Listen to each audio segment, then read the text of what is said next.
For all practical purposes, the modern recording industry began in 1925 when Western Electric developed the Westrex recording system. The Westrex recording system was a complete package that included vacuum tube amplification and the recording technology that translated music into electrical frequencies, and then cut these new stereo sounds into a single groove monophonic master record. For years, recording companies had been working toward making the record player and associated catalog, or recordings, a viable consumer industry. But it wasn't until Western, in conjunction with their affiliate, Bell Labs, came out with this new system that they finally had the capability of delivering on everything the still fledgling recording industry had hoped for, but yet to achieve. To capitalize, Western Electric approached the three biggest recording companies at the time: Columbia, Victor, and Edison. All three record labels, like the famed AT&T subsidiaries, were basically science companies founded by original inventors of the technology, and each was deeply invested in all areas of sound recording. These were companies built on patents and original invention. These patents and the associated manufacturing processes would be used in their proprietary recording and playback methods, and the companies did not cooperate. Victor made money by first selling the consumer a Victrola, then by selling that same consumer Victor Records. But even if they had overcome tremendous technical challenges to get to where they were at, the product still wasn't that great.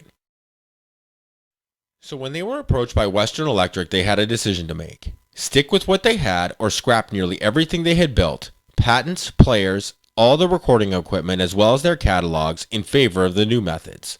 And the pull was strong, because where the labels produced a sound recording that could best be described as offering the notion of real music in the home, the Westrex product made sound come alive.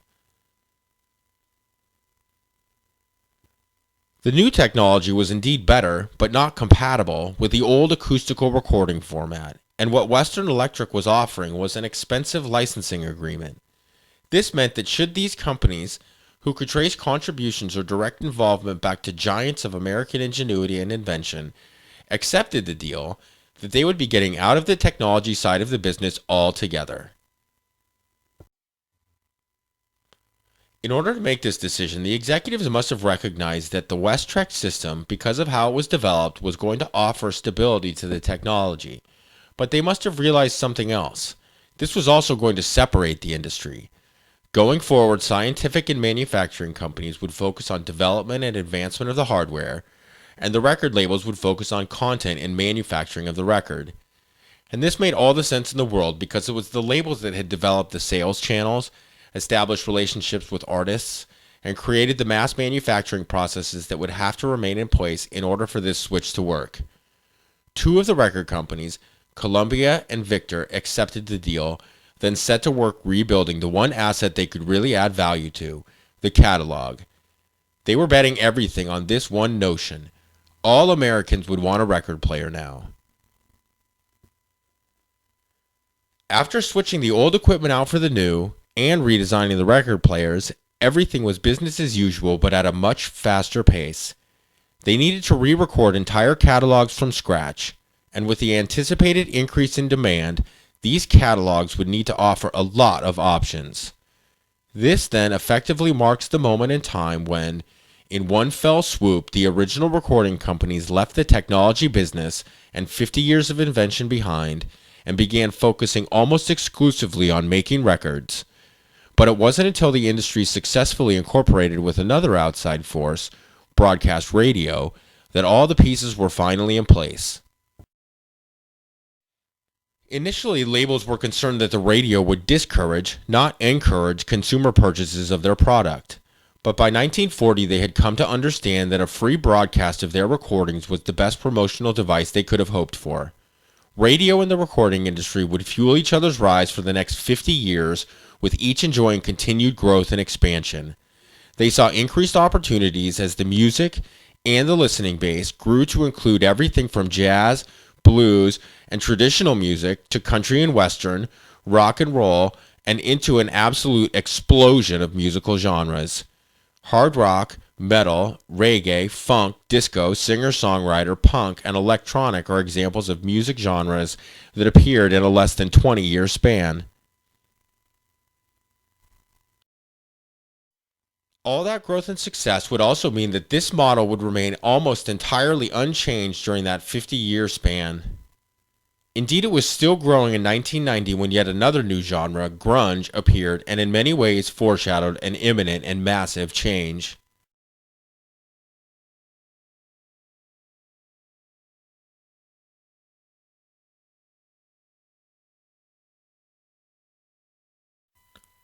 At the turn of the 20th century, music as entertainment was enjoying increasing popularity. The player piano and recorded music rolls were breaking new ground, and there was the new sound recording, which meant musicians now had three ways to make money. They could perform in a concert setting, or, if they were good, they might have an opportunity to be recorded.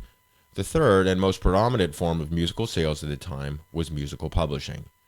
The advent and maturity of copyright laws, both domestically and internationally, over the course of 200 years meant that writers and composers of music could at least, in theory, expect protection of their original work when it came to commerce.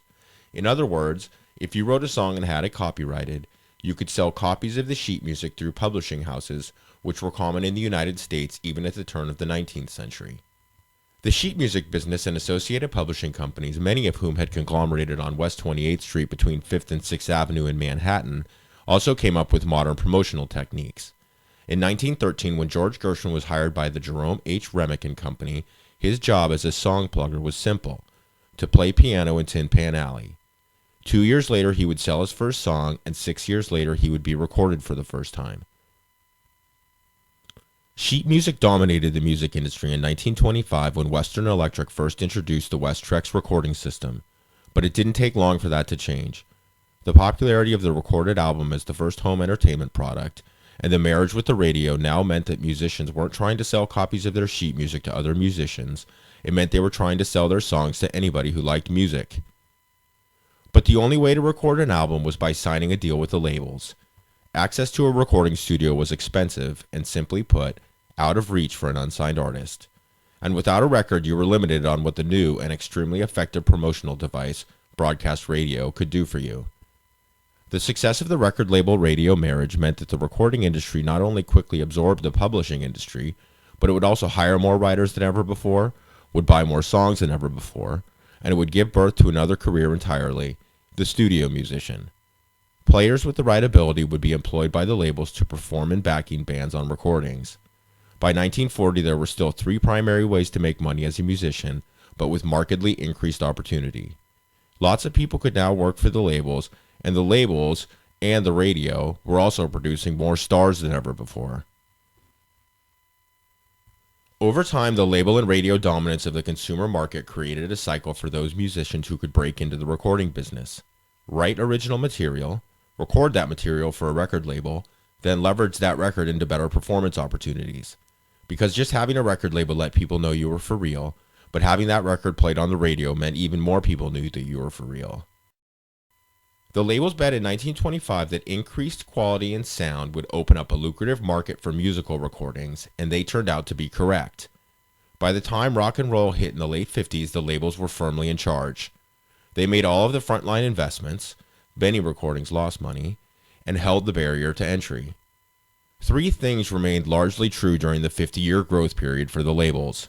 Consumers would always want new original content. That content would need to be made in an expensive recording studio. Consumers would need a physical copy of the recording.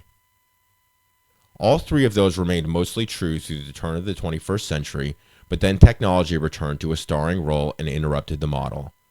During the time between 1940 and 1990, successful record labels reinvested profits in the catalogs both through continued creation of new content and through consolidation, what was effectively purchase of competitors' back catalogs. They also invested in expensive recording technology, and lastly, they began to invest in distribution companies responsible for sales of physical product to record stores. This aggressive vertical integration really illustrates how the labels had concentrated all of their interests and how focused they were on their model. That focus meant somewhere along the line they lost contact entirely with emerging technology, and in 1990 the sudden appearance of grunge signaled something else. They were losing contact with the consumers. Regardless of how this all happened, its truth is borne out this way. In the 10 years since the turn of the 21st century, physical sales of music is down over 70%, and the labels business is still off 50% after factoring in digital sales.